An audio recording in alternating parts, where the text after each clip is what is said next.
Pour introduire cette plénière d'ouverture, je vais me permettre de citer le président fondateur du think tank Club Africa 2030, qui rejoint parfaitement les différentes interventions qu'on a eu le plaisir d'avoir lors de la séance inaugurale, et je le cite: « Il faut trouver des solutions africaines aux défis du continent. Ce n'est pas par prétention, mais parce que je reste convaincu que nous ne réussirons toutes les transitions auxquelles nous faisons face que si l'Afrique est et reste le centre de nos réflexions. Transition démographique, transition énergétique, transformation économique et structurelle et transformation numérique. Le continent africain doit jouer son rôle sur la scène internationale et pour cela, nous devons absolument trouver les solutions nous-mêmes. » Fin de la citation. Mesdames, Mesdemoiselles et Messieurs, commence la première séance plénière d'ouverture et donc à nous de trouver quelles sont les dynamiques ressources humaines à mettre en place pour la transformation de l'Afrique. À nous d'élaborer, à nous de concevoir, à nous de proposer des pistes de réflexion concrètes et adaptées à notre contexte africain. Munis de notre foi, munis de notre volonté, avec passion et cœur, mais aussi avec beaucoup de rigueur, allons-y, la main dans la main, pour des lendemains meilleurs. Mesdames, Mesdemoiselles et Messieurs, j'appelle sous vos applaudissements Monsieur Zakaria Fahim, président de Hub Africa, pour mener à bien la plénière d'ouverture, les moteurs de croissance de l'Afrique de demain. Merci Zakaria. Gestion du temps oblige. Nous avons 1h30. Nous avons 1h30, débat compris, pour pouvoir aller déjeuner tout à l'heure. Voilà, je cède la place à mon ami, le mentor, c'est Zakaria Fahim. À tout de suite, à tout à l'heure. Merci. Merci, bonjour à toutes et bonjour à tous.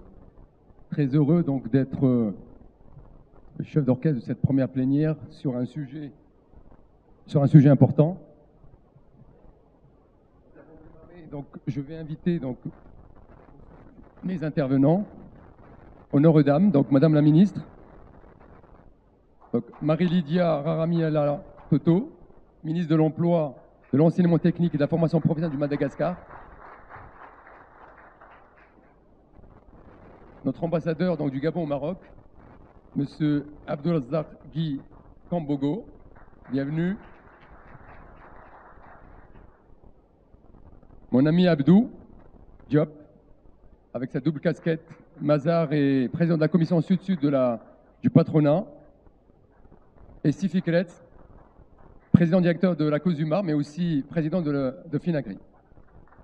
Donc, installez-vous, donc on a de l'espace. C'est Mohamed.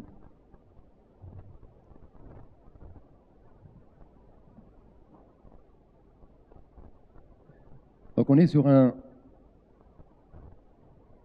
sujet effectivement donc introductif pour, je pense, aborder après donc des thématiques qui vont interpeller donc nos amis des RH, les ressources. Très souvent, quand on parle de l'Afrique, les ressources sur lesquelles on essaie de s'attarder, c'est effectivement l'agriculture qui est le principal, souvent levier ou moyen de revenus de beaucoup de populations. Et ce que je voudrais qu'on débatte ensemble, c'est de voir chacun dans son profil, puisqu'on a la chance aujourd'hui d'avoir Madagascar qui est un peu le bout du bout donc du continent. Donc on a bien sûr le Maroc qui est au nord, donc le Gabon qui est au centre, et chacun de ces pays a des problématiques différentes. Mais là, on va essayer de voir comment on peut sortir de nos microcosmes, de nos petits pays, pour aborder cette problématique de ressources sur le continent. Et je pense que le défi, c'est de voir comment nous pouvons être, je dirais, dans l'action dans son pays, mais aussi avoir cette vision globale, cette vision continentale qui est importante. Quelques données qui vont nous permettre de rappeler les enjeux sur cette thématique. Ça a été dit en introduction, en 2050, nous aurons un des plus grands défis, c'est effectivement la démographie. Et qui dit démographie, dit effectivement formation, dit effectivement éducation, santé. Quand on sait qu'effectivement, on va doubler la taille là où l'Europe fait du 4-5%, donc si on dit en 2050, nous sommes à 2,5 milliards, l'Europe en face sera 450 millions d'habitants. Donc il y aura un vrai choc aujourd'hui sur ce sujet de la population.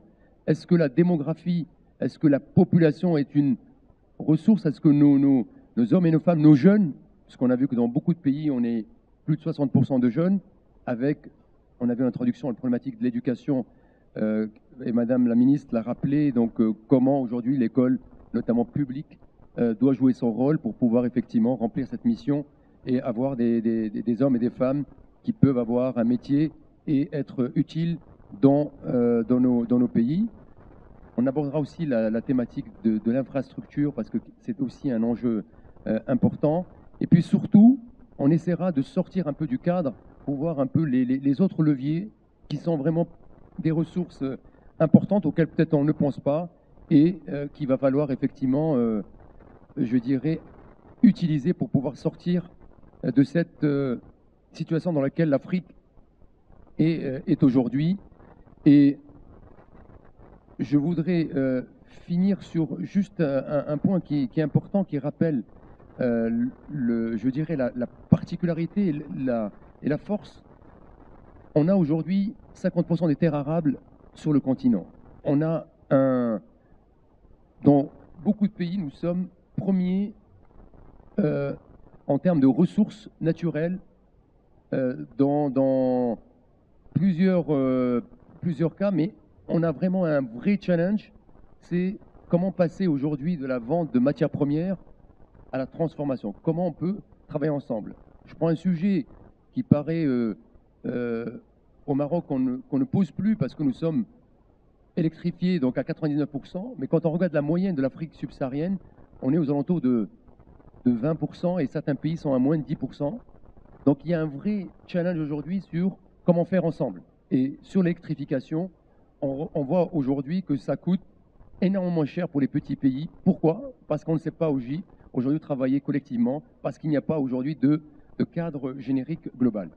Donc voilà, je voulais quand même poser donc, ces 2-3 chantiers avant de revenir sur chacun d'entre vous, pour, en fonction donc, de votre angle et de ce que vous faites, de voir comment l'Afrique peut effectivement faire valoir donc, ses ressources et comment, à travers votre prisme, à travers vos responsabilités et votre mission, vous pouvez effectivement partager avec nous cette un ou deux points sur ce sujet.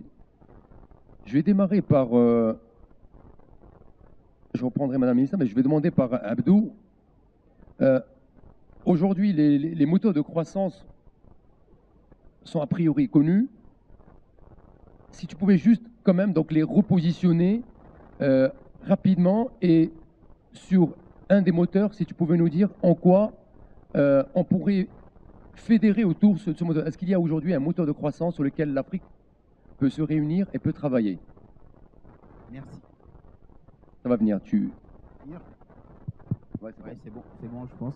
Merci beaucoup, Zakaria. Ça fait plaisir d'être dans cette belle assistance pour parler de deux sujets extrêmement importants, en tout cas à mes yeux, l'Afrique et surtout les ressources humaines et donc le capital humain. Donc effectivement, je pense que tu as abordé un certain nombre de thématiques qui sont importantes. Aujourd'hui, il est clair que les grands moteurs de croissance pour le continent sont d'abord l'agriculture, bien sûr, qui emploie près de 60% des populations, mais derrière l'agriculture, aussi le plus important, c'est le défi de la transformation, parce qu'effectivement, aujourd'hui, on parle de 60% des terres arables, on parle de beaucoup de choses, mais il ne faut pas que l'Afrique soit juste le grenier en tout cas, de matière du monde. Il faut qu'on remplisse ce défi de transformation. L'autre moteur de la croissance aujourd'hui qui est extrêmement important, c'est la technologie et l'économie numérique. Aujourd'hui, ne l'oublions pas, il y a des pays africains qui sont à plus de 30%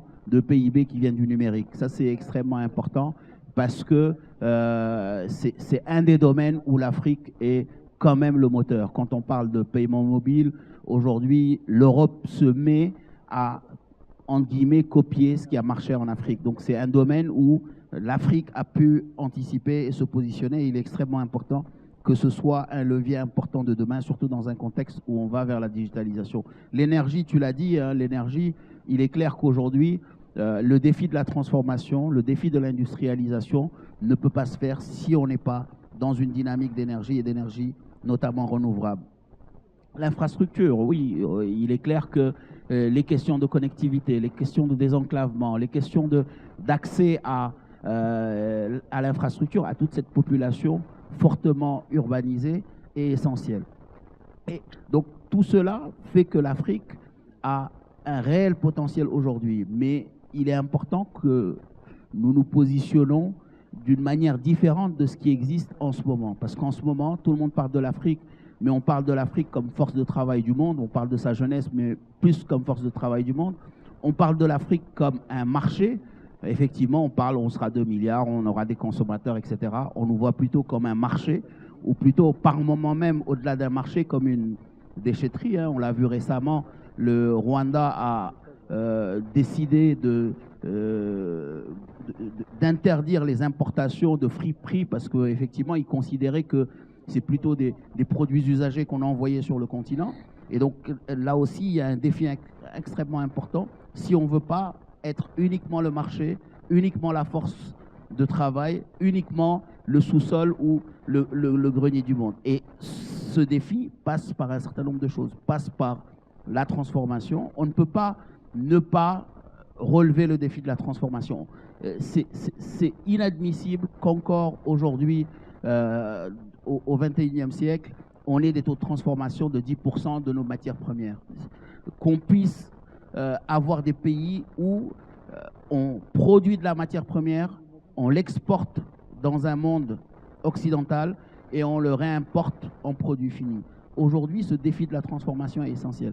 Et je pense que tu dis de citer un exemple et de dire comment l'Afrique peut travailler dans ce domaine. Je pense qu'il y a deux défis qui sont extrêmement liés. Ce défi de la transformation de l'industrialisation, mais avec derrière le défi de l'intégration régionale pour faire des marchés intérieurs africains des marchés d'une certaine dimension. Et c'est en ça que l'adhésion du Maroc, la demande d'adhésion du Maroc à la CEDEAO est un moteur important dans ce sens. Je prends l'exemple très simple de l'industrie automobile. Aujourd'hui, on a pu se positionner très clairement sur les chaînes de valeur mondiales de l'automobile. Le Maroc produit près de 400 000 véhicules par an. L'objectif est d'arriver à 1 million de véhicules. On est dans un environnement ouest-africain où on a les premiers producteurs mondiaux de bauxite, que sont notamment la Guinée avec en plus la Côte d'Ivoire. La bauxite qui est une matière essentielle pour la carrosserie automobile. La Guinée ne la transforme pas, l'exporte ailleurs, dans d'autres continents pour que le Maroc importe de la tôle, etc. Donc ça, c'est une vraie problématique. Dans cette même région, on a la Côte d'Ivoire et le Ghana qui produisent de l'EVA, qui est la matière première essentielle pour fabriquer des pneus. Malheureusement, cette EVA est importée dans d'autres continents pour être transformée en caoutchouc et en pneus pour que le Maroc le réimporte.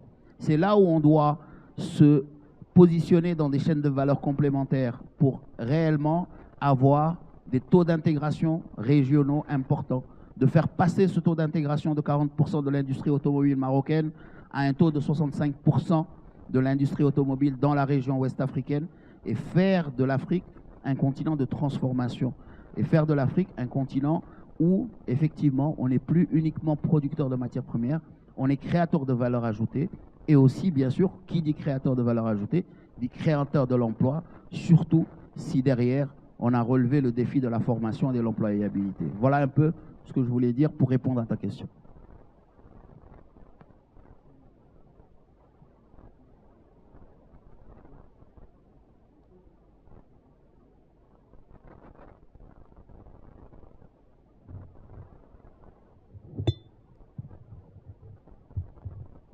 Donc tu as tout dit, donc il veut plus me donner la parole. Il est heureux. Donc effectivement, donc un des enjeux, et ça a été bien rappelé, c'est la puissance de la transformation. Et quelque chose qui est très important, c'est comment on peut travailler ensemble. Et moi, je voudrais me tourner vers notre ami Si Mohamed pour voir. Donc, vous avez cette chance d'être dans une entreprise qui transforme pour produire donc du sucre. Donc, vous avez un lien très, très étroit avec les agriculteurs. Et en parallèle, vous avez bien vu l'importance aujourd'hui de cette transformation. Et avec votre casquette aussi de Finagri, quand on écoute notre ami Abdou Diop, comment peut-on, à partir, je dirais, d'un métier, pouvoir aujourd'hui contribuer à partager un peu ce savoir-faire? Parce que l'un des vrais challenges, c'est qu'on n'a pas créé suffisamment de ponts pour qu'on puisse effectivement trouver des structures ou des entités qui font du panafricanisme intelligent. Est-ce qu'aujourd'hui, soit la Finagri a une stratégie de coopération? Est-ce que la COSUMAF a une volonté d'accompagner ces agriculteurs, puisqu'on le sait sur le continent, plus de 90% des agriculteurs sont des petites exploitations qui souvent ont moins d'un hectare, et donc on est vraiment dans ce qu'on appelle plutôt des revenus de survie, des revenus de subsistance, et non pas des revenus pour se développer. Donc comment vous voyez aujourd'hui votre contribution pour aller vers cette transformation qui est aujourd'hui capitale pour créer plus de valeur dans notre continent? Merci, Président. C'est Zakaria. Excellence, Madame la Ministre, Excellence, Monsieur le Ministre, Excellence, Monsieur l'Ambassadeur, honorable assistant. D'abord, je voudrais féliciter et remercier vivement l'AGEF de m'avoir donné l'occasion d'apporter un peu de sucre à votre colloque. J'espère que vous apprécierez le goût. Et je voudrais aussi féliciter Zakaria pour le bel événement que tu as conduit avec brio, avec toute l'équipe, qui s'appelle, je crois, Hub Ifriqiya. Exactement, l'amour de l'Afrique, tout à fait. Je dis quand on n'absorbe pas le H, c'est Hub Africa. Hub Africa, très bien. Alors là, vous m'avez posé la question par rapport à un secteur qui est extrêmement important parce qu'il est très prometteur. Pourquoi? Dans la production agricole, aujourd'hui, il y a beaucoup de potentialités qui ne sont pas totalement libérées. Et même pour la production qui est là, comme le disait mon ami c'est Abdou, on est toujours considéré plutôt comme un grenier, alors qu'on peut être beaucoup plus ambitieux si on valorise plus. Et nous avons deux grands défis quand on s'intéresse à l'agriculture et à l'agroalimentaire de manière générale. Il y a d'abord un défi de compétitivité et un défi de valorisation. La compétitivité ne pourra pas être révélée ou développée ou consolidée si on n'adopte pas de nouvelles technologies, aussi bien pour les cultures que pour la valorisation ou la transformation.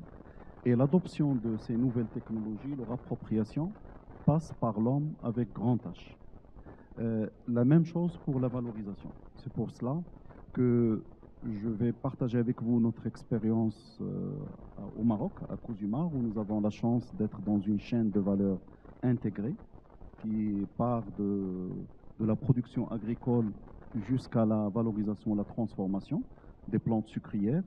Et on a senti l'importance de l'homme avec grand H, en commençant par nos partenaires agricoles. Nous avons 80 000 agriculteurs sur 5 régions qui, comme tu l'as rappelé, pour la majorité d'entre eux, ils ont des petites exploitations et ils ont beaucoup de défis de productivité et de compétitivité. Et sur 10 ans, nous avons réussi en faisant un accompagnement, pas seul, mais aussi avec les autres parties prenantes, le ministère de l'Agriculture, l'Intérieur et aussi les associations de ces agriculteurs, à améliorer de manière très très forte notre productivité. Nous sommes passés de 5-6 tonnes de sucre à l'hectare à plus de 12 tonnes de sucre à l'hectare l'année dernière.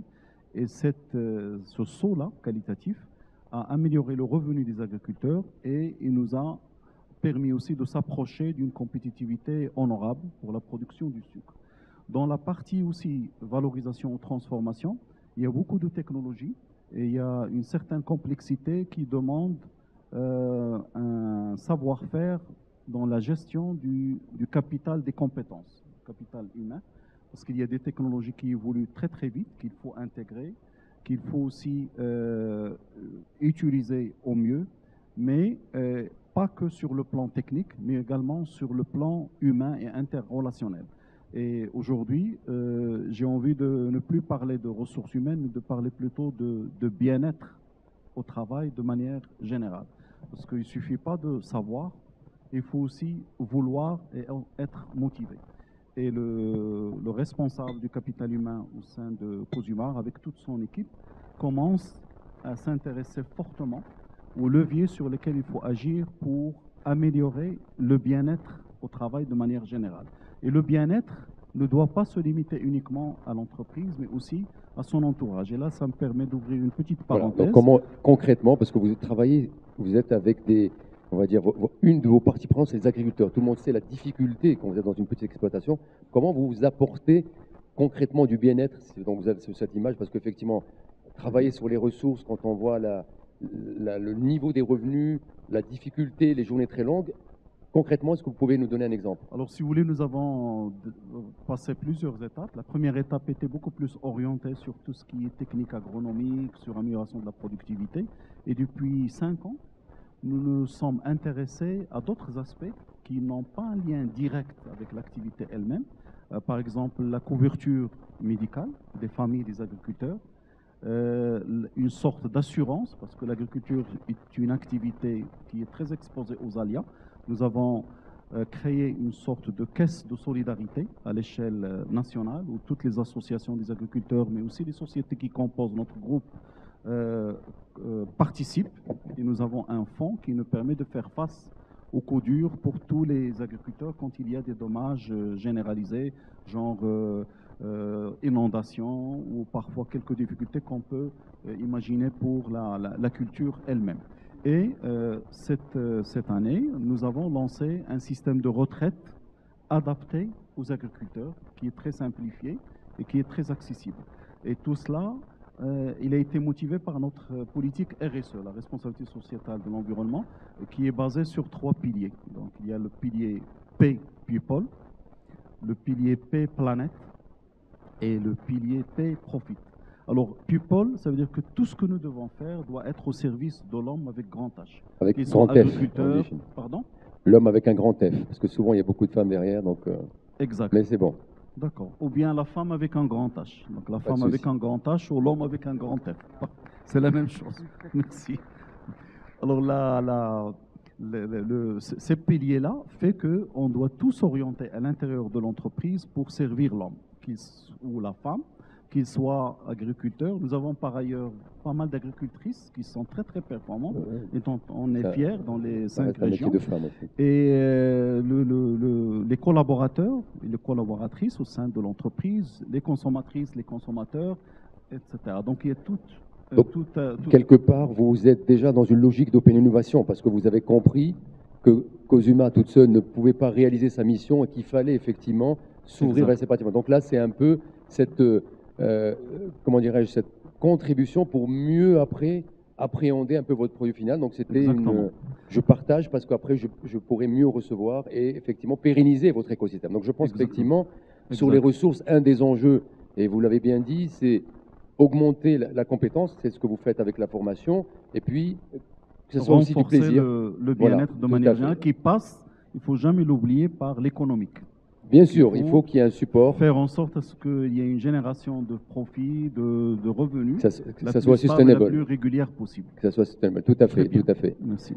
Madame la ministre, donc j'ai entendu avec beaucoup d'attention votre mot d'introduction, et effectivement, donc quand on regarde un peu Madagascar et on voit un petit peu ce que vous avez subi entre l'ouragan qui est passé, qui a eu beaucoup d'impact sur vos infrastructures, les années qui ont précédé donc la sécheresse. Vous avez aussi parlé du grand défi sur l'éducation et sur effectivement la formation.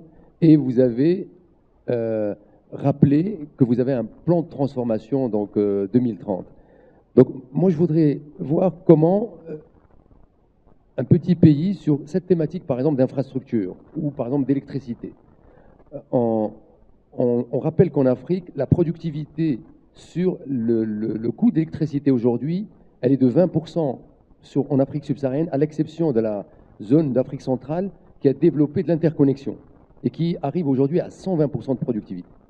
Est-ce qu'aujourd'hui, là aussi, quand on parle d'infrastructure, dans votre plan de transformation, il y a cette vision qui a été un peu rappelée par Abdou de dire on ne peut plus faire tout seul, il faut aujourd'hui voir comment on peut faire comment collaborer avec nos amis. C'est vrai, quand on est un peu insulaire ou proche, un peu au bout, on peut être un peu oublié, mais je pense que Madagascar fait de très belles choses. Comment concrètement vous agissez pour avoir de l'impact sur un peu toutes ces ressources, pour qu'elles ne restent pas uniquement des traits, mais une réalité pour vos populations? Merci, c'est vraiment un plaisir de pouvoir débattre d'un thème qui est vraiment au cœur du développement de l'Afrique en général, mais pour un pays en développement comme Madagascar qui fait face à plusieurs défis en même temps. Le défi d'abord de la scolarisation de tous les enfants à Madagascar, mais il faut aussi aller de l'avant de par le plan de l'émergence 2030 du président, qui n'attend pas que tous les enfants soient scolarisés, mais il faut aller. Il faut agir. Il faut agir. Donc si on parle d'énergie ou de transformation pour pouvoir aller plus vite dans l'industrialisation du pays, il faut savoir que Madagascar, c'est un pays qui est très très riche en termes de ressources naturelles. Donc il y a autant de cours d'eau qui n'attendent d'être exploités en centrale hydraulique, par exemple. Mais nous savons très bien que pour produire de l'électricité dans les sites où sont ces chutes ou ces points d'eau, il y a aussi la connectivité pour comment transmettre ou amener l'électricité produite dans les endroits où il faut. Donc on se demande quelle est la meilleure politique ou utiliser le thermal depuis. Est-ce que, juste, je vous interromps, est-ce que vous avez vu l'exemple du Maroc qui a réussi à électrifier les petits villages? Donc on est à 99% à travers le solaire, parce que je pense que s'il y a un capital, c'est le soleil. Effectivement, donc là je remercie d'abord du fait, c'est historique, mais Madagascar quand même a un privilège d'être l'ami du Maroc, et on entend beaucoup avoir un partage et une collaboration plus que fructueuse dans ce sens de la production de l'électricité. Donc pour vous dire qu'à Madagascar, il n'y a que 15% de ménages ou de familles qui bénéficient de l'énergie, et l'énergie coûte très cher. Il n'y a que l'énergie dans notre pays qui est un secteur qui vend à perte. Plus on consomme aussi, plus on paie plus cher. Donc c'est vraiment un grand défi en termes de mécanisation. Déjà, si on parle d'agriculture, on a besoin d'énergie. On parle de connectivité, on parle ne serait-ce que pour avoir la lumière dans un ménage, c'est vraiment très problématique. D'où l'importance de pouvoir nouer des partenariats déjà pour que ça soit plus fructueux entre nous, pays du Sud. C'est très important. Et voir aussi qu'est-ce qui est pour tirer le meilleur profit pour nous aussi en termes de rendement ou de coût pour ces partenariats-là. C'est très important parce que les gens, ils ne vont pas investir chez nous sans penser aussi au profit, mais il faut aussi voir vraiment comment on va y aller pour gagner mieux donc, pour le pays. Très souvent, donc, sur ces thématiques, on parle beaucoup de souveraineté, parce que sur l'énergie, on a vu que les pays européens ont fait du PPP, ont externalisé beaucoup de services, ont été beaucoup plus pragmatiques que nous. Est-ce que, un peu ce qu'a fait un peu le Rwanda, des petits pays parfois osent des choses que entre guillemets, les plus grands pays n'osent pas? Est-ce que aujourd'hui, sur cette logique d'aller vraiment du travail ensemble, l'interconnexion par exemple est un vrai sujet? Certains l'ont réussi. On a parlé de l'ouverture des régions. Comment se positionne aujourd'hui un pays comme Madagascar pour pouvoir effectivement profiter? Vous avez parlé des ressources naturelles. Le vrai défi aujourd'hui, c'est, et on l'a vu tout à l'heure quand on parlera avec son excellence sur le Gabon, donc je reviendrai sur un exemple très concret. Il y a un vrai sujet, c'est comment on est capable aujourd'hui de communiquer avec nos partenaires, souvent européens ou américains. Il y a un vrai sujet de masse critique et de capacité d'avoir les ressources en face. Et là, on est sur les ressources plutôt humaines, capables de challenger ce qui est fait. Est-ce que sur ces sujets-là, vous avez dans la région monté je dirais des think tanks ou une réflexion pour pouvoir agir ensemble? Parce que ce qui est un peu, ce qu'on retrouve dans beaucoup de petits pays, c'est qu'on est parfois en silo. On va avoir le même problème, il est redupliqué 10 fois, et vous avez le pays en voie de développement qui vous le revend 10 fois, parce qu'effectivement, on n'a pas su faire une demande commune et mutualiser et ne payer que ce qui est spécifique et pas ce qui est transverse. Est-ce qu'il y a une démarche, vous avez parlé des RH, de pas mal de sujets, on a l'impression qu'on est toujours en silo, on vient, on pose son plan, on dit voilà, moi dans 2030 je vais être comme ça, et on ne sort pas, on sort pas du cadre. Est-ce que vous ne pensez pas qu'aujourd'hui, si l'Afrique veut aller plus vite, il faut sortir du cadre? Effectivement, d'où le président actuellement, il a eu au début de son mandat, il a eu vraiment un problème par rapport à la gestion de cette énergie, parce qu'au départ, lors de son investiture, il a dit qu'en 3 mois, en 6 mois, il allait résoudre le problème de délestage dans le pays.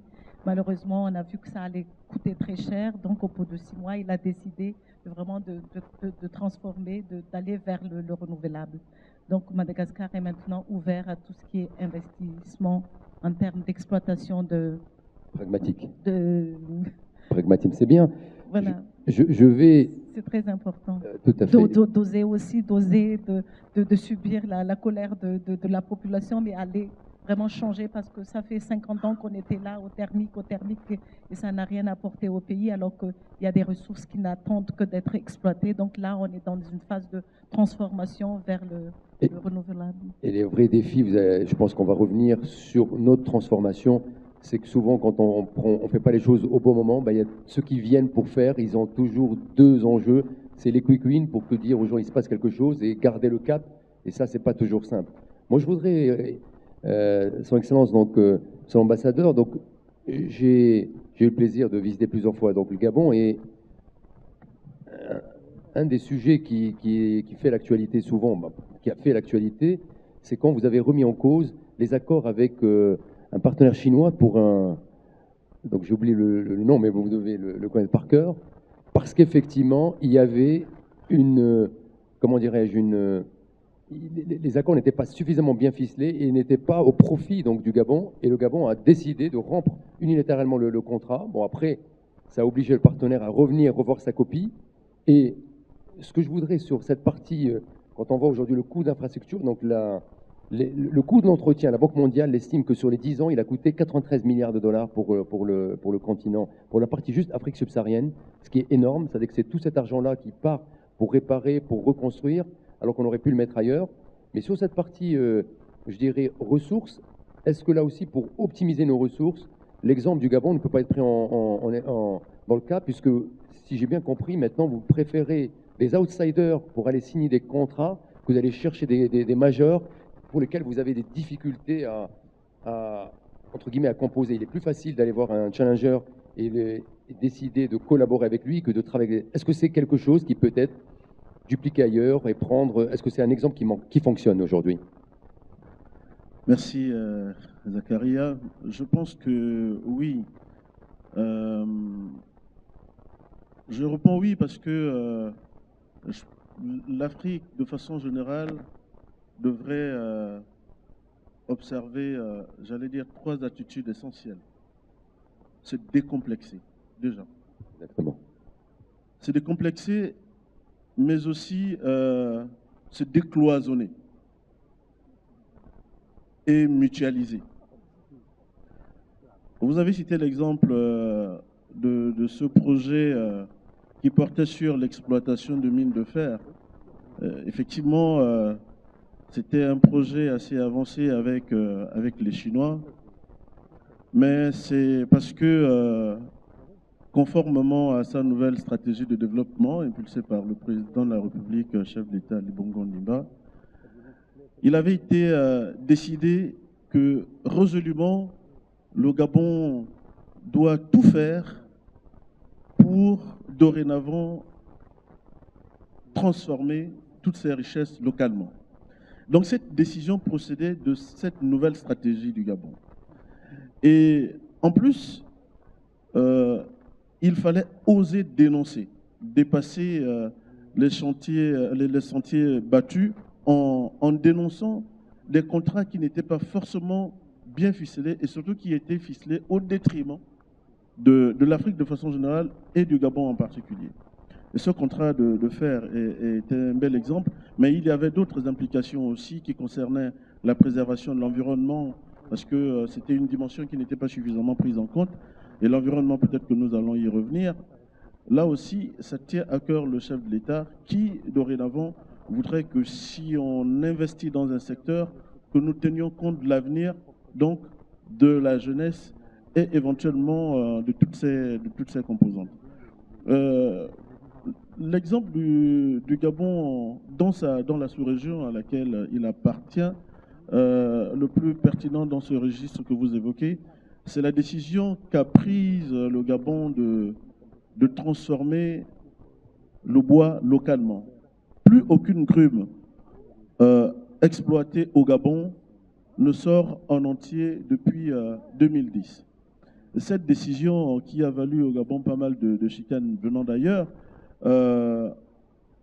est un bon exemple parce que quand on regarde la valeur ajoutée entourant cette ressource et quand on sait que nous appartenons à une région qui en regorge, c'est un exemple qui en principe devrait, de notre point de vue, pourrait être suivi pour mieux capitaliser et mieux tirer profit de nos ressources.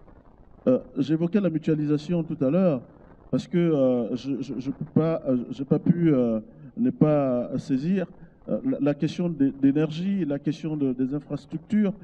Nous avons beaucoup d'exemples aujourd'hui en Afrique qui nous font constater qu'il y a des avancées réelles et que l'Afrique n'a plus à rougir de ce qu'il voit ailleurs parce que tout le monde se complaît à le dire, nous avons tout. Nous avons des richesses naturelles et aussi la première richesse qui avait été ravie, les ressources humaines capables de rivaliser avec d'autres ressources humaines. En mutualisant nos forces, en mutualisant nos moyens, nous arriverons très certainement et à grands pas à atteindre nos objectifs, sinon à les développer. Dernièrement, avec le lancement de la zone continentale de libre-échange, c'est aussi, à mon avis, un bon départ pour cette mutualisation qui devrait nous permettre d'aller de l'avant. Et dans la mutualisation aussi, je voyais un peu le transfert de connaissances, le transfert de technologies, parce que aujourd'hui, nous avons des exemples en Afrique qui s'illustrent dans pas mal de domaines et qui aujourd'hui ne demandent qu'à partager leur savoir. Vous avez également cité et insisté sur le cas de l'agriculture. Je fais partie des privilégiés, dirais-je, d'être là au Maroc, d'avoir fait une partie de mes études au Maroc, d'y revenir officier, représenter l'État, mais d'assister à une réelle transformation de ce pays. Et dans le dispositif stratégique, il y a l'agriculture. Et on voit comment le plan Maroc vert a pu impulser et contribuer fortement au développement du Maroc à travers une stratégie telle celle des agrégateurs agrégés, qui naturellement prend en compte les petits exploitants, puisqu'on parle de la valorisation de l'agriculture. Aujourd'hui, c'est pratiquement toutes les chaînes de valeur dans ces secteurs qui sont rappelées. Autant d'exemples, donc, qui mériteraient que chacun s'en inspire pour ne pas chercher à réinventer la roue. Tout à fait. Donc, effectivement, donc, la mutualisation et développer des synergies est devenue vitale, puisque on le voit, donc, on n'a pas toujours les moyens de nos ambitions, mais ensemble, nous pouvons le faire. Et très souvent, je dis toujours que dans notre continent, on considère toujours que le matériel est plus important que l'immatériel, alors que c'est l'inverse. Et tant qu'on n'a pas compris ça, je pense qu'on a encore du chemin à faire et on va persévérer. Moi, je voudrais revenir sur une ressource qui est... On a parlé beaucoup de l'environnement. Le Maroc a abrité la COP22, qui était la COP de l'Afrique. Je prends le cas du Rwanda, qui a su aujourd'hui développer un tourisme vert. Aujourd'hui, vous avez dans la forêt des gorilles, vous avez donc des week-ends qui sont où le ticket aujourd'hui est de 2500 $. C'est-à-dire qu'ils ont transformé un tourisme qui était qui rapportait rien. Ils ont compris qu'il fallait faire les choses différemment. Et voilà qu'on arrive à décloisonner un pays qui était, pour tout le monde, pour ceux qui connaissent un peu la carte de l'Afrique, le Rwanda, et on est en train de faire du tourisme un des premiers leviers en ressources en devises dans un petit pays qui est le Rwanda. Donc moi je voulais savoir, est-ce que là aussi il y a des synergies, des choses à développer, parce qu'on parle beaucoup d'environnement, mais quand on regarde le niveau que nous avons aujourd'hui de pollution, parce que nous ne sommes pas très en avance sur les infrastructures, on va dire, technologiques qu'utilisent aujourd'hui nos usines, comment nous pouvons basculer, parce que quand on parle aujourd'hui aussi de ressources, il faut avoir aussi les ressources appropriées, mais aussi les ressources adaptées, parce que, on l'a vu, la compétitivité passe aussi par des outils adaptés. Est-ce que là aussi, vous avez, est-ce que le Gabon a pris des dispositions? Puis après, on verra aussi, Madame la Ministre, sur la partie Madagascar, et au-delà, parce que ce qui nous intéresse, c'est qu'est-ce qu'on peut faire, quels sont les exemples qui permettent de démontrer qu'on peut transformer une contrainte en opportunité. Oui. En citant les facteurs de croissance, on a parlé des services et parmi ceux-là, il y a effectivement le tourisme. Certaines données de la Banque mondiale informent que d'ici 2030, le tourisme en Afrique va doubler. Et nous pensons que oui, des initiatives prises pour agir localement et penser continentale peuvent être partagées au niveau du Gabon dans ce secteur qui est classé comme l'un des vecteurs de croissance. Il y a de belles initiatives qui se prennent. Pendant plusieurs années, ces ressources étaient un peu à la merci de qui voudrait en faire ce qu'il voulait. Et puis, on a commencé par réserver, à travers la création de 10 parcs nationaux, une partie du territoire protégé. Puis, le Gabon est allé au-delà, toujours dans sa stratégie de développement et de protection de l'environnement, mise en place la stratégie du Gabon bleu, qui là aussi porte sur, cette fois, la protection, la réservation d'une partie maritime du Gabon en créant une vingtaine de parcs, dont 9 réserves et 11 parcs nationaux. Et tout ceci a permis l'éclosion effectivement d'un tourisme qui a vu naître des sites comme la baie des Tortues. Pendant plusieurs années, on le disait, on le répétait que la tortue lutte, par exemple, venait se produire au Gabon. Mais à travers la protection que cela a suscité, puisqu'il fallait la préserver pour le besoin de l'environnement, il y a eu un service qui s'est créé derrière, la visite des tortues. Donc chaque année, c'est un coin qui ne se désemplit plus. Pour ne citer que ces quelques exemples, je pense que en agissant sur la protection de l'environnement, en préservant nos richesses exceptionnelles, nous en faisons en même temps des outils économiques et des produits économiques vendables. Vous me permettez, j'apprenais dernièrement, quand j'étais en séance de travail au ministère du Tourisme, on nous rappelait que l'Afrique est belle. L'Afrique a de belles choses. Mais il faut, premièrement, les préserver, mais deuxièmement, en faire des produits. Parce que nous avons des belles plages, c'est vrai, nous avons des animaux qu'on ne trouve pas ailleurs, c'est vrai, mais il faut en faire des produits économiques en commençant par leur protection et bien évidemment en les valorisant par la suite. C'est donc des exemples qui peuvent être reproduits aisément. Merci. Donc avant de donner la parole à Madame la Ministre, moi je voudrais, pour rebondir à ce que vous dites, est-ce que vous ne pensez pas qu'il est temps maintenant de créer des outils simples? On parle beaucoup du digital, des bases de données qui peuvent être portées par des pays pour partager des bonnes idées, pour faire en sorte que s'il y a des choses qui se passent bien, qu'on le sache en temps réel. Le temps n'attend plus, parce que très souvent, chacun travaille. Vous savez, je suis expert comptable, donc il y a 20 ans, la circulaire était dans un tiroir chez un inspecteur parce qu'il voulait garder l'information. Aujourd'hui, elle est publiée, donc il va chercher sa valeur ajoutée ailleurs.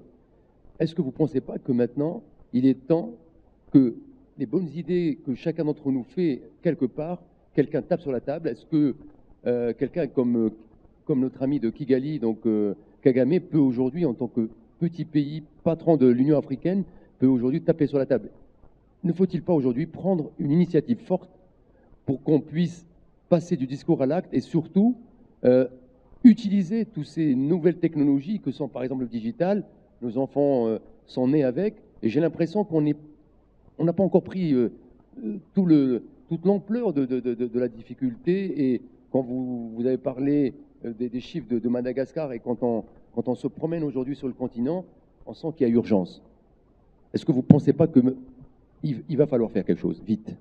Moi, je pense que notre démarche d'aujourd'hui y tend vraiment par rapport à ça, parce qu'il y a plusieurs plateformes de dialogue, plusieurs plateformes et des réseaux qui se créent et qui s'échangent en ce moment. Et vous ne pouvez pas savoir que même un gardien de zébu, il est avec son téléphone et il a sa carte numérique et il peut être au courant de tout ce qui se passe dans le pays. Ce qui me réjouit par rapport au développement du numérique dans mon pays, c'est qu'on est quand même en avance.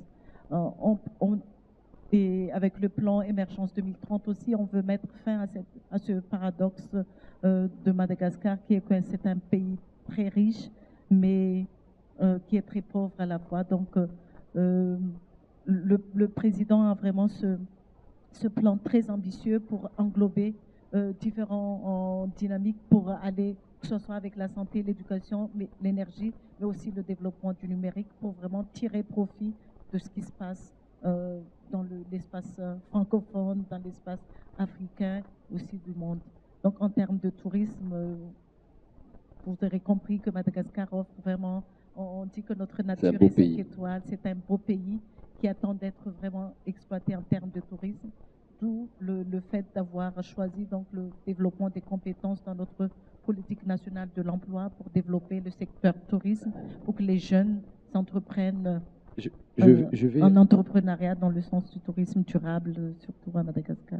Effectivement, c'est un point très important, et je voudrais rebondir, et peut-être c'est une question qu'on pourra élargir. Vous l'avez dit rapidement, ne pensez-vous pas que la 6e région est la vraie ressource aujourd'hui qui peut rapporter un peu ce pont que nous n'avons pas aujourd'hui, cette diaspora? Donc il a parlé, vous avez abordé tout à l'heure, donc moi je reviens d'un forum où on a mis le cap sur la diaspora comme levier de développement du continent, la diaspora africaine. Et là aussi, ce qui m'interpelle, c'est que très souvent, on parle de la diaspora et chacun s'approprie. Quand vous discutez avec la diaspora, moi j'ai des amis qui sont sénégalais et qui travaillent au Gabon, donc je pense que le gardien du temple est là, c'est pas pour moi. Et c'est vrai que c'est très important de voir comment cette ressource, on peut mieux l'exploiter. Parce que je pense que très souvent, on reste dans le cadre et on oublie que notre richesse, elle est juste à côté. Pour tous ceux qui ont fait leurs études à l'étranger, donc vous l'avez rappelé, 4/5 de la diaspora, elle est intra-africaine. L'essentiel de la diaspora est dans le continent. Maintenant, est-ce qu'aujourd'hui, puisqu'on a, on va dire, des représentants d'au moins 2 pays officiels, bon, Abdo, lui, il représente la 6e, lui, hein, tout seul, c'est la 6e région, lui. Donc, très sérieusement, comment on peut utiliser au mieux cette ressource, parce que c'est vraiment une ressource immatérielle qui peut ramener de l'expertise, du réseau et du financement. Nous, on est en train de travailler pour lever un fonds de 100 millions d'euros, parce que nous pensons que si la diaspora trouve des tiers de confiance, parce que vous l'avez redit tout à l'heure, le vrai sujet, est-ce qu'on peut avoir des tiers de confiance pour pouvoir être sûr que mes 10 euros, mes 100 euros que je vais donner vont être utiles à mon village d'origine, etc. Donc comment on peut, vous qui avez abordé, qui êtes très sensible à ce sujet, comment vous faites aujourd'hui? Oui, on reproche souvent à la diaspora d'être là-bas. Ils sont au chaud, ils sont bien, mais ils demandent aussi, dans un sens, ils demandent aussi à aider. Mais seulement, il faut vraiment mettre en place une politique publique, incitative et sécurisante, comme j'ai dit dans mon discours.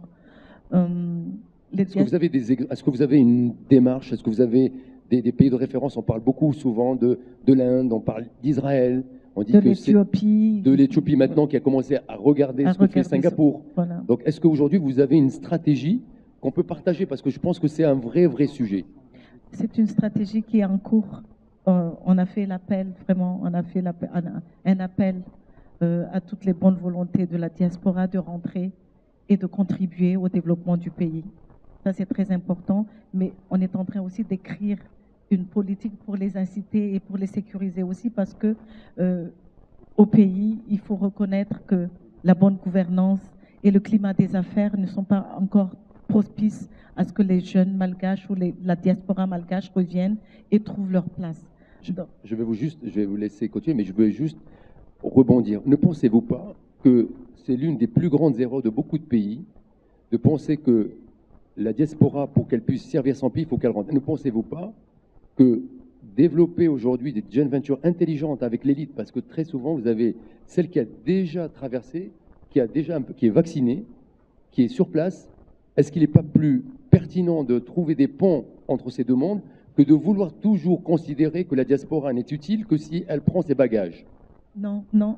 En fait, ce serait une diaspora qui sera un leader et qui va être les accompagnateurs des jeunes qui vont aller dans les incubateurs pour essayer de comment les aider à créer leurs propres entreprises, les accompagner à voir, à partager aussi comment ça se fait, ça se fait à l'extérieur et changer les choses. Mais il faut aussi avoir la volonté aussi, si on est au pays, avoir la volonté aussi d'ouvrir. Parce que dès que c'est quelqu'un de l'extérieur, on se sent un peu frustré aussi de pouvoir aussi échanger avec eux. Donc, c'est quelque chose de très important, mais qui ne promet pas d'être facile. Mais il faut utiliser toute la richesse humaine du pays pour pouvoir avancer. Et ce serait vraiment une croissance inclusive de toute la frange de population, que ce soit endogène ou exogène. Merci. Donc, Si Mohamed, vous avez parlé effectivement de l'importance de la transformation. On a parlé aujourd'hui un peu tous sur le poids aujourd'hui des ressources humaines. Et quand vous êtes dans le monde agricole, vous voyez que très souvent, les gens n'ont pas toujours l'instruction qu'ils devraient avoir, parce que souvent, ils sont un peu excentrés. Et un des sujets, c'est de dire comment, si on veut effectivement, parce que Abdou l'a dit tout à l'heure, ce qui nous manque aujourd'hui, c'est une zone beaucoup plus large, des marchés. Vous savez, les pays, quand vous regardez, tout le monde connaît peut-être, notre génération connaît bien le livre « Quand la Chine s'éveillera, le monde tremblera ». Avec la Chine, avec 100 milliards, ils ont appris, ils ont travaillé sur leur marché. Puis le jour où ils se sont réveillés, tout le monde dit mais comment ils font? Ils vont passer effectivement première puissance avant 2050, ils vont passer devant les États-Unis. Donc nous n'avons pas cette chance. Pourquoi? Parce que nous sommes dans les Afriques. Est-ce que vous ne pensez pas que un des vrais challenges, une des vraies ressources, c'est faire en sorte que nos enfants puissent aller sur le sous-continent, un peu nous on parle beaucoup de Afropolis, un peu comme Erasmus, créer un Erasmus aujourd'hui africain qui permet aujourd'hui de permettre à nos enfants de connaître au mieux le continent. Parce que quand on est au Maroc, on dit on va en Afrique, on a aujourd'hui un problème de langage qui, dans nos têtes, on n'a pas encore compris, on est sur le continent. Maintenant, ça commence à... Comment peut-on aujourd'hui développer cette ressource qui est importante, qui est de dire je ne peux pas réussir si je n'ai pas aujourd'hui des hommes et des femmes qui sont convaincus que leur continent, c'est le plus beau. Merci, c'est Zakaria. Alors, si tu permets, je vais aussi essayer de réagir en vrac sur les différentes interventions de son Excellence la ministre, son Excellence l'ambassadeur, mais aussi Sidi Abdou. D'abord, je voudrais juste te contredire un petit peu. En Afrique, il n'y a pas de petits pays, il n'y a que de grands pays. Tous les pays sont de très par la grands population, pays. C'est la masse critique, non, je veux dire. Non, mais je suis d'accord avec... discussion. Il n'y a que de grands pays, donc il faut que tu l'acceptes. D'accord. Madagascar, c'est aussi un grand pays. Le Gabon, c'est un grand pays. Le Maroc est un grand pays. Tous les pays sont de grands. Il y a peut-être des potentialités qui ne sont pas totalement libérées. Et c'est ça ce que nous devons faire. Et je pense que quand l'Afrique se réveillera, le monde sourira. Sourira, j'espère, d'admiration. Donc ça, il faut qu'on le remartèle. Qu'on le fasse et qu'on fasse tout pour y arriver. Alors l'idée que m'inspirent les différentes interventions, je pense qu'on doit travailler sur l'interconnexion. Quand on parle de la diaspora, aussi bien entre la diaspora d'un pays pour le pays lui-même ou bien intra-Afrique, il faut qu'on fasse la promotion de l'interconnexion. Il n'est pas nécessaire qu'ils soient physiquement dans leur propre pays ou en Afrique. Le plus important, c'est qu'ils gardent le lien affectif et surtout le lien économique parce que la diaspora est un excellent vecteur de transfert, de technologie, de gouvernance, mais également un accélérateur. Nous avons vu, par exemple, dans notre cher pays, plusieurs personnes qui reviennent ou qui lancent des initiatives des pays où ils vivent actuellement et des initiatives réussies qui permettent d'aller très très loin.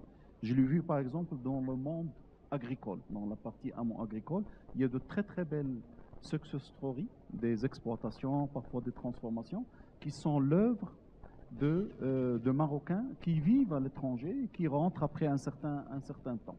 Et cette interconnexion avec le pays est importante. L'autre aussi sujet sur lequel je souhaite m'exprimer, c'est le plan Maroc Vert. Le plan Maroc Vert, c'est un plan stratégique qui est très important pour le développement socio-économique de notre pays et qui a montré que, comme le disait tout à l'heure son Excellence, l'impossible est possible. C'est ça, c'est comme ça que vous l'avez dit, non? L'impossible est possible. Avant le plan Maroc Vert, on négligeait l'agriculture. On dit l'agriculture, on n'est pas compétitif, circuler, il n'y a rien à voir. Mais quand notre pays a cru dans l'agriculture, on a fait l'un des moteurs de croissance et les résultats sont là. Maintenant, on va passer sur une autre étape qui est une étape de valorisation des produits agricoles, mais aussi de commercialisation et d'accessibilité au marché. Et là, je suis d'accord avec ton interpellation. On doit chercher des possibilités pour avoir une taille suffisante pour permettre aux réduire les coûts, transformer et aussi faire des efforts sur la logistique et faire aussi des efforts pour faciliter l'accessibilité au marché. Parce que souvent, vous avez d'excellents produits, en Afrique de manière générale, des produits de terroir ou autres, et ils sont fortement handicapés parce qu'ils ne sont pas connus ou ils n'ont pas la possibilité de sortir. Et là, aujourd'hui, on a un bel instrument qui est en train de se développer. Le Made in Africa. C'est tout ce qui est nouvelle technologie. Tout à fait. Et quand vous regardez les success stories au sein de plan Maroc Vert, vous avez des coopératives de femmes qui vivent dans des zones reculées, mais qui cliquent déjà et qui arrivent à vendre et à exporter. Et je pense ce mouvement-là, il faut l'accompagner et le stimuler plus et l'encourager. Effectivement, le digital au service donc, de l'agriculture. Donc on va prendre quelques questions dans 2-3 minutes. Juste une dernière question pour Abdou. Donc si vous avez une question, donc, on va prendre une petite salve de 3-4 questions. Abdou, est-ce que, pour finir, parce que les ressources classiques, je pense qu'elles sont bien identifiées, est-ce que la triangulaire n'est pas aussi une ressource pas suffisamment utilisée? La coopération, on va dire, sud-sud-sud ou nord-sud-sud, est-ce que ce n'est pas une ressource sur laquelle on peut s'appuyer aujourd'hui pour l'utiliser comme un moteur de croissance de l'Afrique?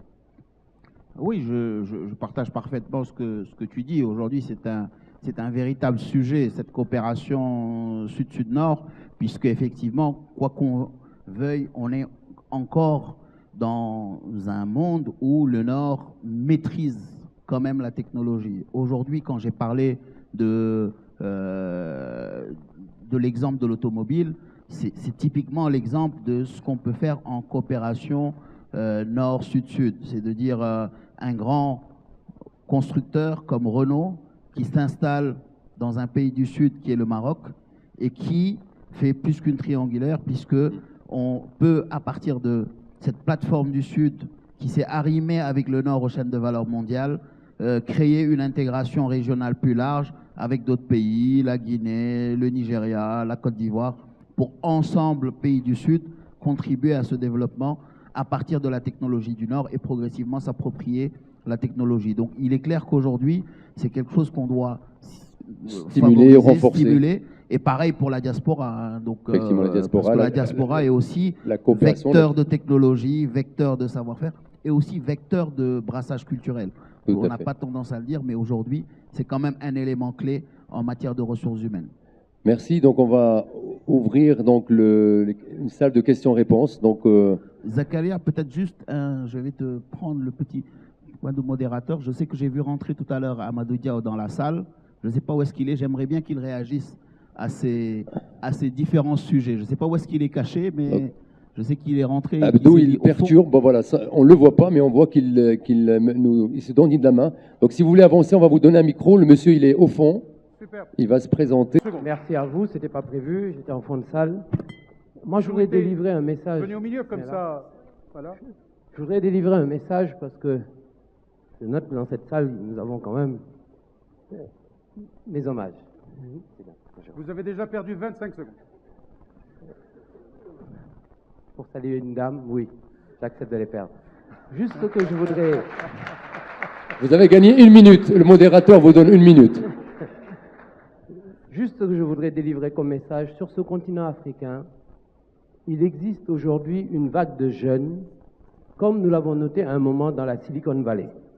On a tous été perturbés à un moment dans la Silicon Valley lorsqu'on a vu des jeunes arriver en short, aller travailler quand ils voulaient et comme ils voulaient. Il existe sur le continent africain aujourd'hui une vague de jeunes à qui je propose d'aller dans telle ou telle grande multinationale. Ils me répondent non, on n'y va pas. Diplômés, on n'y va pas. Et je me suis posé la question, ils ont 2 axes qui pour eux sont fondamentaux.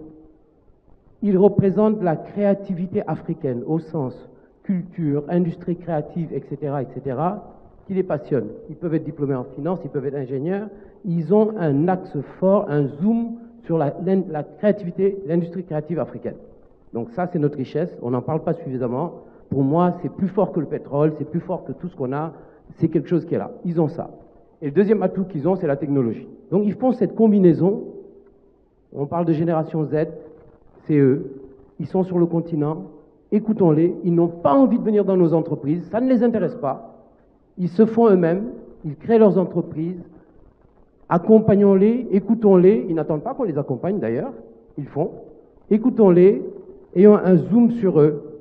Écoutons-les un peu plus. Ils sont en train de faire le continent dans la discrétion, en dehors de tous les systèmes que nous connaissons. Et je vous le dis du fond du cœur, cette Afrique dont on rêve, quand on dit Africa Rising, l'Afrique est là, l'Afrique se lève, cette Afrique, elle se lève, elle est là, elle vit à travers les femmes, les jeunes, et c'est ce qui se passe actuellement. Prenons juste un peu de notre temps, à travers du mécénat ou autre, pour les écouter. Apprenons à les écouter. C'est eux qui font l'Afrique. Merci. Merci beaucoup. Merci. J'ai et toi. Merci, prenez place.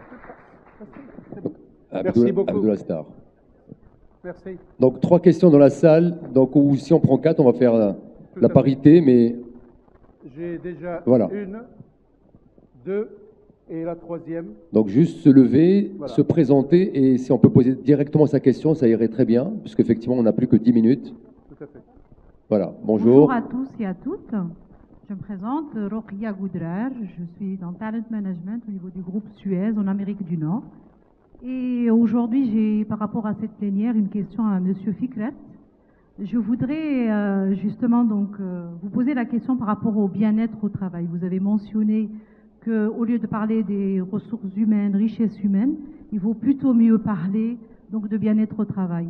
Je voudrais donc, dans votre expérience, que vous puissiez partager avec nous qu'est-ce que vous avez pu mettre en œuvre aussi bien dans votre entreprise qu'au sein de la fédération, voire même donc une vision autour du bien-être au travail sur le continent africain. Quel va être votre propos là-dessus, sachant que ce n'est pas un sujet qu'on ose de manière très ouverte évoquer. On peut parler d'engagement des collaborateurs, on peut parler de plusieurs autres sujets, mais très rarement de politique clairement articulée autour de bien-être au travail. Merci.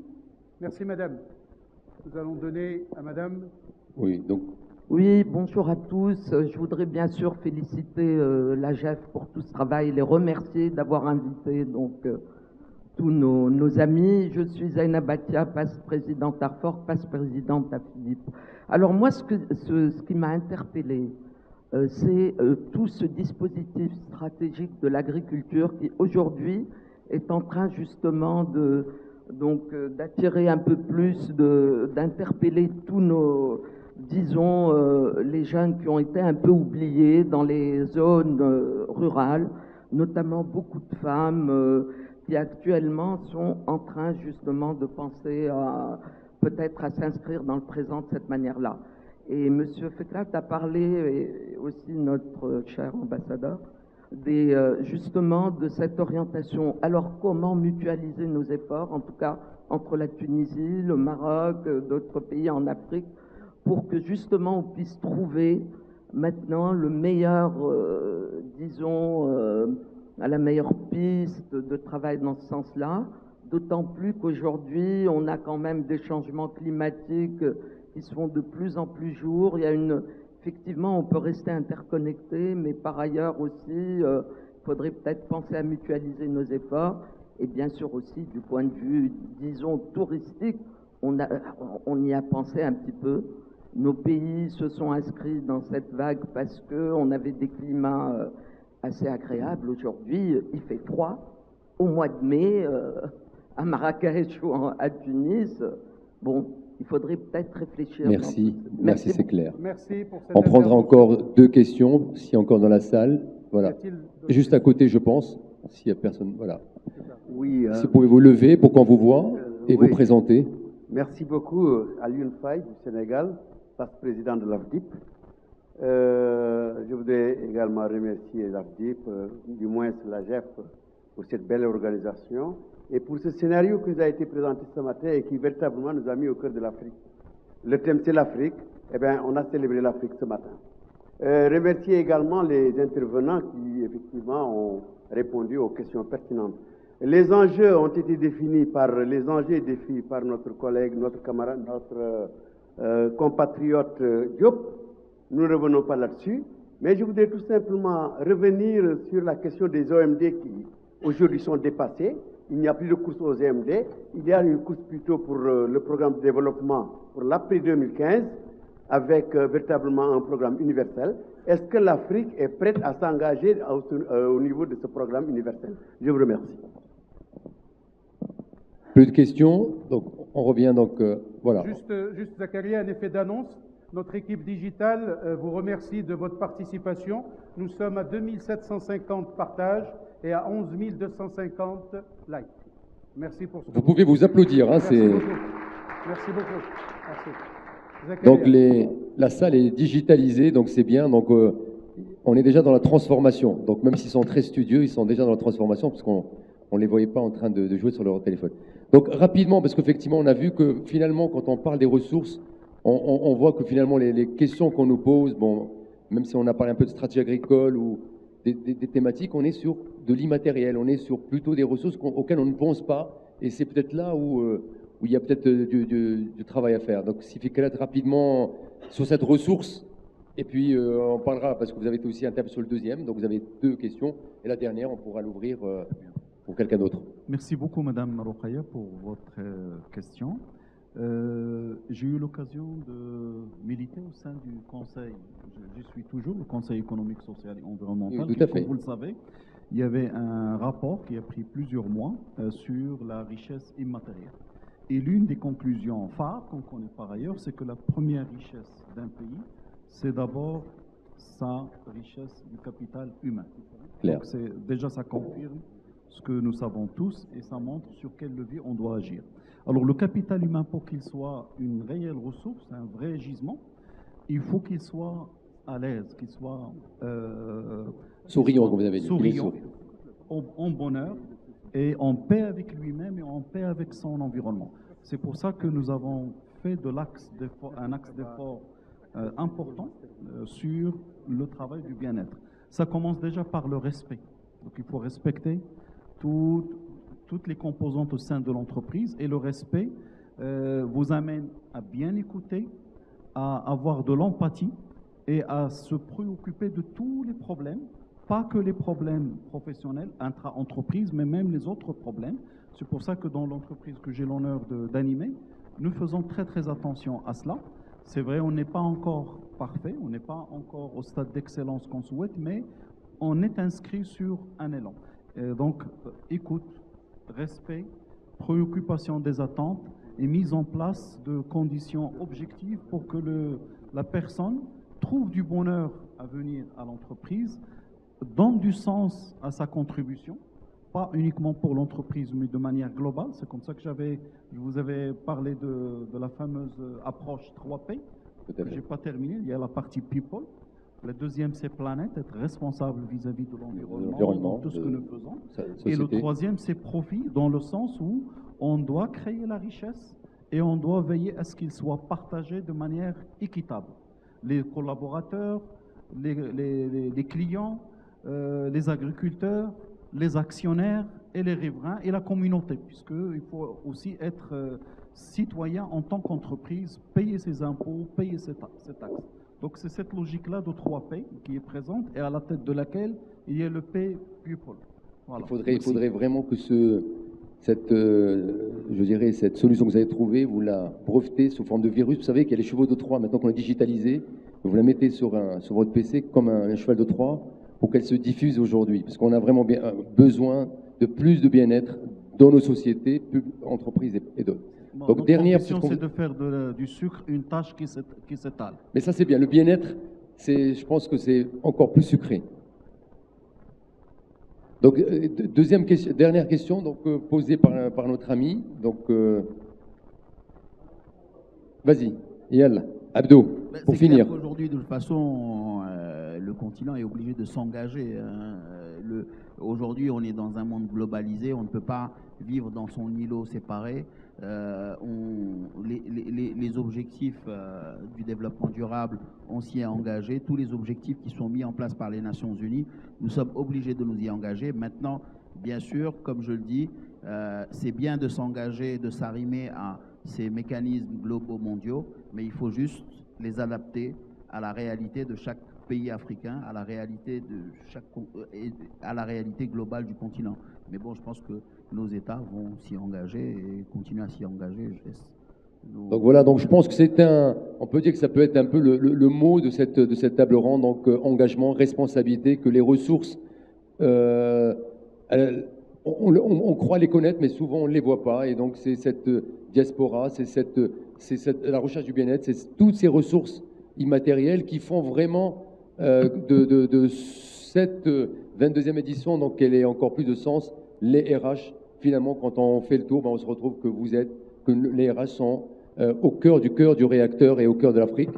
Encore merci à nos panélistes, Madame la Ministre, Son Excellence, Sifikret, Abdou Diop, d'avoir partagé un peu vos convictions et, disons, vos préoccupations avec la salle.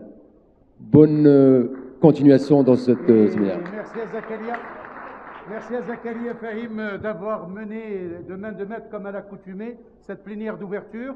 Honorable assistance, mesdames, mesdemoiselles et messieurs, avant de vous amener à déjeuner, on vous donne exactement 1h15. On voudrait se retrouver, si vous le permettez, aussi studieux, aussi rigoureux par rapport à 15h. C'était 13h, 14h45, mais on va vous donner un quart d'heure supplémentaire. Mais avant de clore cette plénière d'ouverture, j'appelle si Zakaria Arbi et Madame Cohen. Voilà, Madame Asma Cohen, s'il vous plaît, à remettre les trophées acquis de droit. Voilà, c'est vous, Madame. L'approche en genre.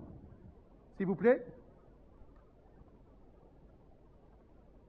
Musique, un peu, pas trop forte, mais un peu de musique, ça ferait du bien à tout le monde. Merci.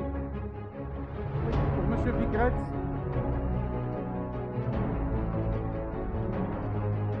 Merci, Monsieur Fikret, pour votre engagement associatif. Merci du bien-être que vous nous donnez. Merci beaucoup.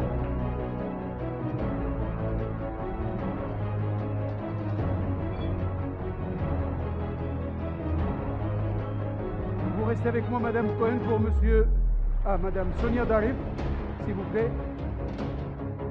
Pour le plus africain des Marocains, pour le plus marocain des Africains, Monsieur Diop, s'il vous plaît, qu'on applaudit très très très fort. Nagadef.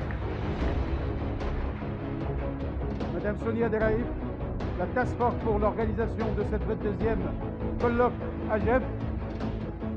Merci beaucoup. Voilà, ça c'était pour la postérité, ladies and gentlemen, mesdames, mesdemoiselles et messieurs. On reprend à 15h.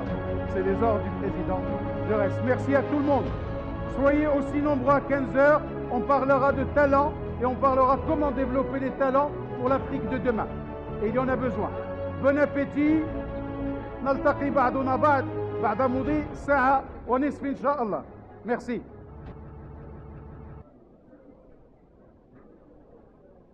avec plaisir. Avec plaisir.